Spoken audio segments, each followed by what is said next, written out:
Welcome to Connecting Our Community, brought to you by North Andover Elder Services. Connecting Our Community is an educational series connecting you to local resources which can help you and your family age with independence. My name is Kathy Shelp, and I am the Director of North Andover Elder Services.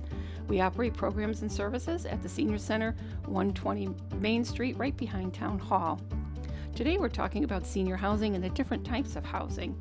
With us are Maggie Cleary, Executive Director at the North Andover Housing Authority, and Eileen Elliott, Sales Director at Brightview Assisted Living. Maggie is local to the Merrimack Valley, born and raised in Haverhill.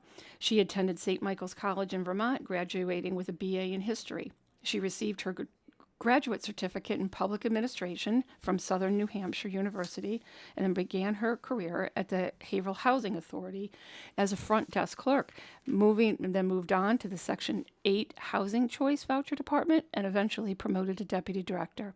She started as the Executive Director at the North Andover Housing Authority in 2019 and currently sits on the Board of Directors of the Massachusetts chapter of National Association of Housing and Redevelopment Officials, as well as a Section 8 Administrators Association. Also with us is Eileen Elliott. Eileen began her career as a kindergarten and special needs teacher, and after 20 years chose a new path. She pivoted, and her career change led her to Brightview Assisted Living as a community sales associate, and shortly after was promoted to sales director. She's been there for 5 years and just loves it. Welcome, both Eileen and Maggie. It's really great to have you with us today. Thank you. I want to start today. We're going to talk about housing and different housing choices that we have as we age, and there is just a huge variety and different choices people can make, and often they don't know what's available to them, and they actually don't know what direction and even where to get started. So if we can start first, I'd like to start with you, Maggie. If you can talk a little bit about the Housing Authority and what's available there. Sure. The North Andover Housing Authority has 297 housing units as part of its portfolio. We receive funding and subsidy from both the Massachusetts State Department of Housing and Community Development and the Federal Department of Housing and Urban Development, known collectively as DHCD and HUD. So we have 8 housing complexes spread throughout North Andover, 2 of which are for family housing, and those are multi-bedrooms. And then the remaining 6 complexes are 1-bedroom units and are for people who are 60 years of age or disabled. And how do people get into this housing? There are 2 different applications. One is for the state-funded programs and one is for the federally funded programs. The federal application is available on our website, www.northandoverha.com, as well as at our administrative office located at 1 Morkeski Meadows. That application is for the 2 federal properties, and then there are other state-funded properties can be applied for online through the new Common Housing application through the state. It's known as CHAMP, which stands for Common Housing Application for Massachusetts Public Housing. Both the state and HUD seem to love their acronyms. So people can apply for the state complexes online at www.champ. Actually, I don't know. But the DHCD CHAMP website. And can we find that on mass.gov? It's available on mass.gov, yep. And the link is also on our North Andover Housing Authority website. Okay. So people can apply for both programs on our website or in person at the office. If I always tell people that they should definitely apply for both programs. We do have a local preference for North Andover residents, people who live or work in North Andover. You have to have been living in North Andover 6 months to receive the local preference. So that essentially puts North Andover residents to the top of the list. That being said, on the state side, there's also emergency housing, so the emergency housing applicants would be ahead of that. However, it's sometimes tough for us to confirm emergencies for people because although someone's situation is certainly an emergency to them, it might not meet the tight definition that the state has for what constitutes an emergency priority housing. Right. On the federal side, however, we just go by, local preference and then time and date of application. So sometimes, right now the local wait list for our federal program is, it's about less than a year, which is a pretty good rate. So we always tell people, if you think that you might be interested in applying for housing, you should just go ahead and get your name on the wait list. If somebody's on the wait list and they get a call, all right, I got an opening here, but they're just not ready to go, and they say, I can't, no, not now. What happens to the name? Do they go to the bottom of the wait list, or what happens? They would go to the bottom. They would have to apply again. Yes, we start don't all over. automatically Okay. put them on the bottom because then Okay. we would be doing that for everybody. But they can certainly say, I've had people say, thank you, I'm not ready yet. Here's my new application. Sign me back up again. Okay. Maybe I'll be ready in a year or Okay. 2. Mm-hmm. And is there a difference between the HUD housing and the state housing as to what the availability of apartments are? We have more state-funded units than HUD units. That being said, it varies year by year. Sometimes we have high rates of turnover. Other times it's a little slower. When the pandemic first hit, we had a lot of people, who didn't want to be so isolated, moved in with family members who were going to be helping take care of them. So, we had a rash of vacancies and we were able to house a lot of people that year. Other years, people are just staying where they are, and then we might have a little bit of a slower turnover time. Okay. So now I do understand. So you have some apartments people can rent, and that gets subsidized by, what's the percentage of rent that they pay? Is that based on their income? So both programs, the federally funded housing and the state funded housing, are income based. So your rent would be based on your income, and it's approximately about 30% of your monthly income. So I always just use these numbers because it's easy. But basically, if you received $1,000 a month, perhaps in Social Security, your rent would be about $300 a month. That being said, we also, there is a deduction for medical expenses. So I always tell people too, if you're thinking of, if you apply, start keeping those medical expenses. We need proof of payment. So it can't be, I have a $2,000 hospital bill. It has to be, I have a $2,000 hospital bill, and here's proof that I paid $1,200 so far, Right. and then we could use that. Okay. And do they every year resubmit their income? Every year we do the annual recertification process to adjust the rent. For most seniors, they're on fixed incomes, and the amount usually only varies by a few dollars based on the Social Security cost of living adjustments. However, some years people have maybe had a lot of medical expenses, so their medical deduction would be higher, and so their rent would be a little bit lower from one year to another. And tell me, but it's always going to be 30%. Okay. And then tell me a little bit about, there's a difference. So we have, and these are all pretty independent residents, and from housing in an apartment and then congregate housing. So we do have 10 congregate units. Those are, it's single room occupancy. So everybody in the congregate program has a bedroom with a shared bathroom, kitchen, and living space. We also have partnered with Age Span. So there is a assistance component to it. There's a nurse on site who provides meals. There's a social worker who's involved. And so that is the congregate program. Okay. And is there different criteria to be part of the congregate program than we try to housing? Yes, you would only really want to apply if that's a program that you think would fit your life. We meet with Age Span that, we assess, is this a appropriate place for this applicant? Would they do better perhaps, do they not really need these services and they might do better on the independent living side?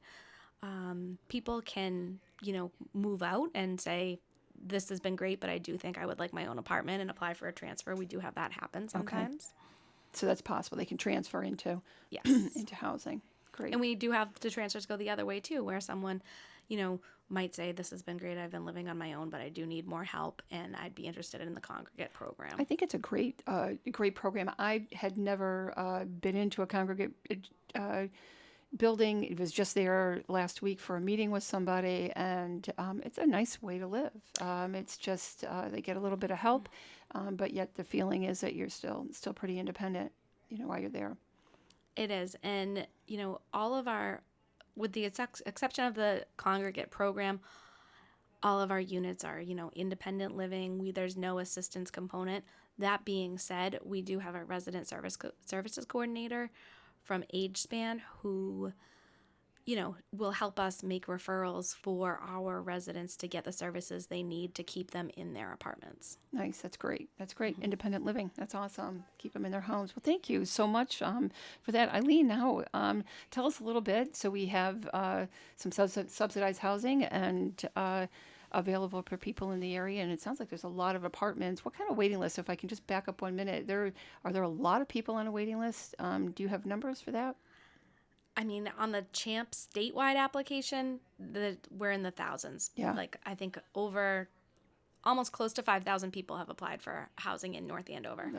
Okay. In North Andover. At the North Andover Housing Authority, Wow. that they've selected the North Andover Housing Authority when they applied to the Common Housing application.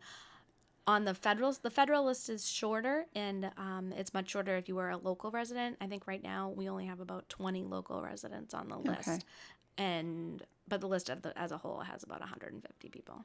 And the CHAMP application, somebody can get on there and they can apply for housing anywhere in the state on that application. Exactly. They could select, every housing authority in the state. That being said, you really should only select housing authorities that you'd actually be willing to move to. Right.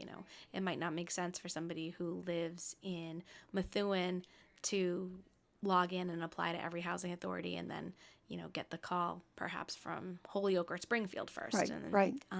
So we do see that sometimes, and people say, oh, no, I didn't mean to, I don't want to go there. I shouldn't have checked that. But it is nice because you can, with one application, apply to all the housing authorities, perhaps in the Merrimack Valley or something like that. And someone that's really in need, that there are some people that just need the housing and they don't care where they live. And there are some people go. who say, I'll go wherever I can get housing. So that's great. Exactly. I love the CHAMP application. That's fairly new, and it's a great tool. It is, and it's entirely online, so people can log in. They can update their address, update their phone number, their contact information if they move, and then they can also upload documents that are needed for verification when they get towards the top of the list. So that's been really helpful. And we will, at the Senior Center, also help people fill out that application. Either if they have a hard copy they need help, we'll help them do that, or get onto the CHAMP application. But we do accept paper applications or, the online application too. Right, great. Thank you so much.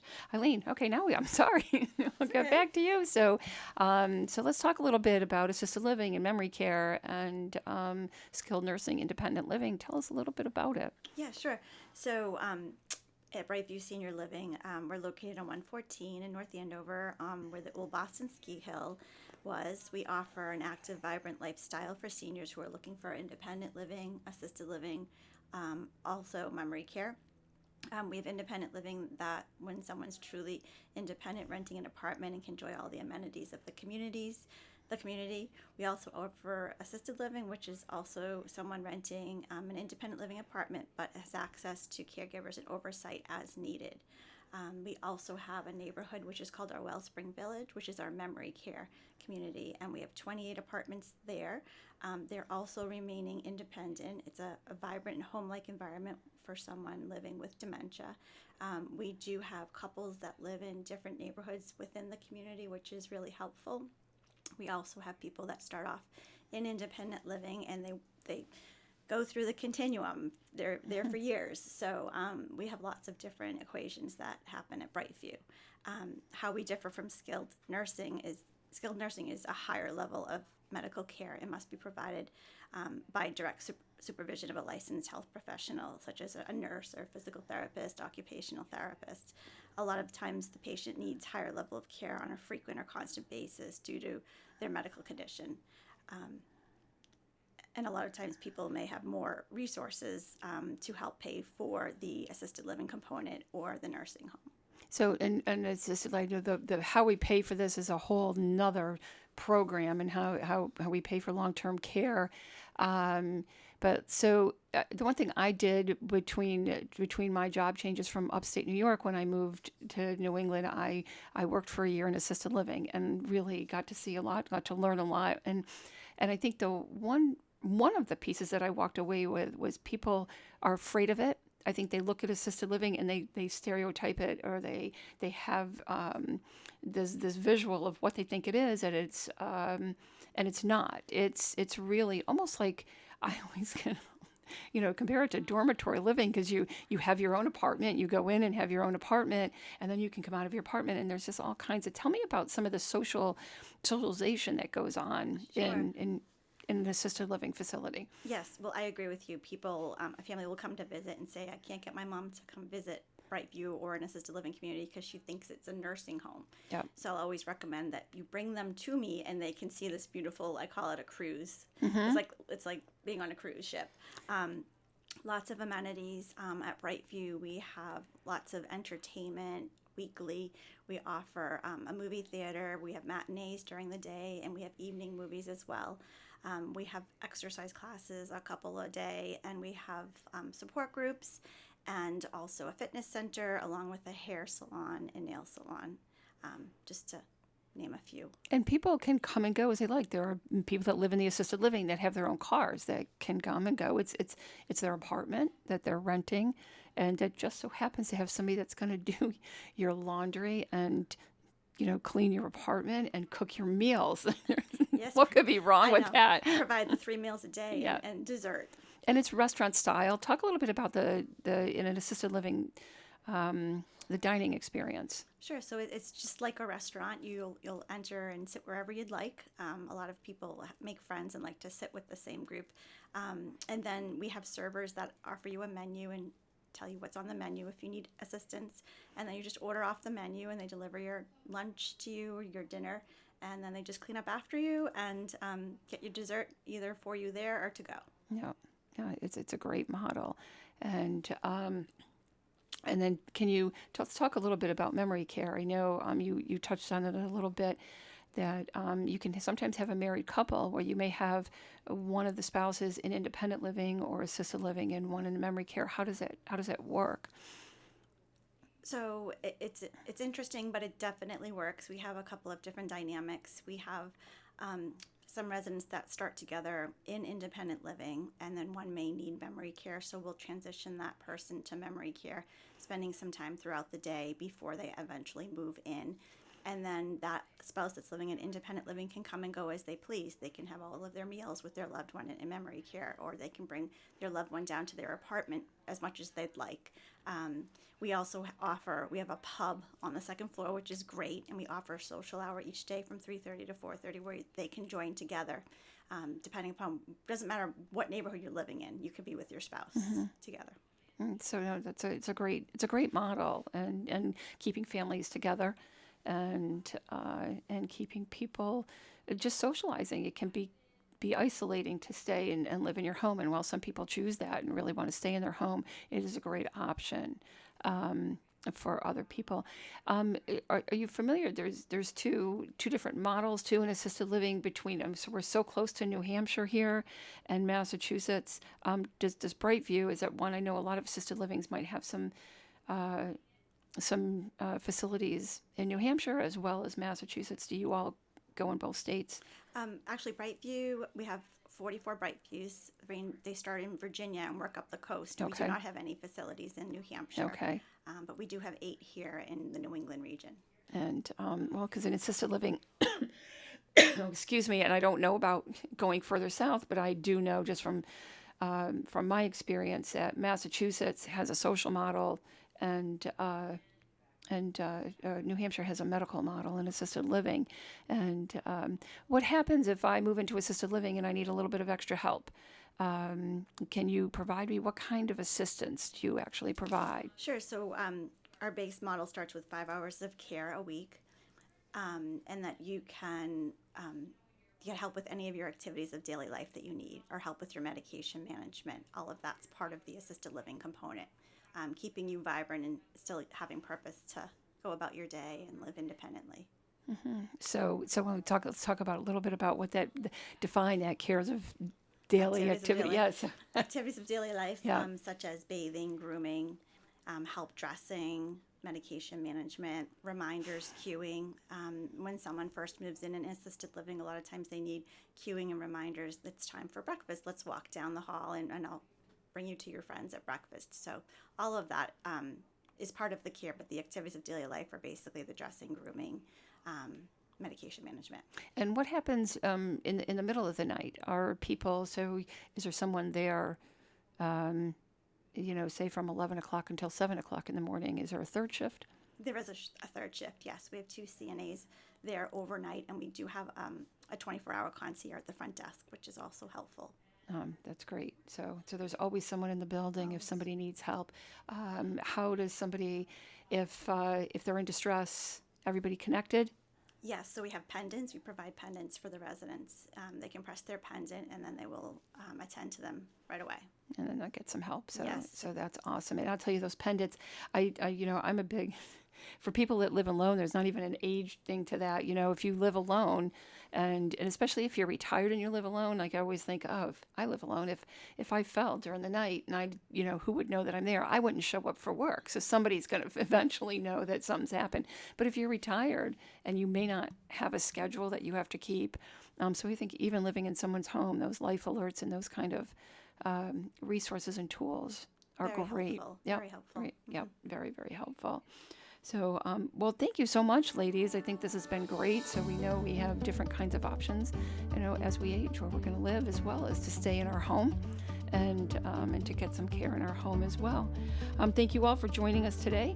Be sure to look for us for our next program with our financial advisor, Quintera Costa. She's going to tell us how we're going to pay for long-term care, because that's always a question that people have.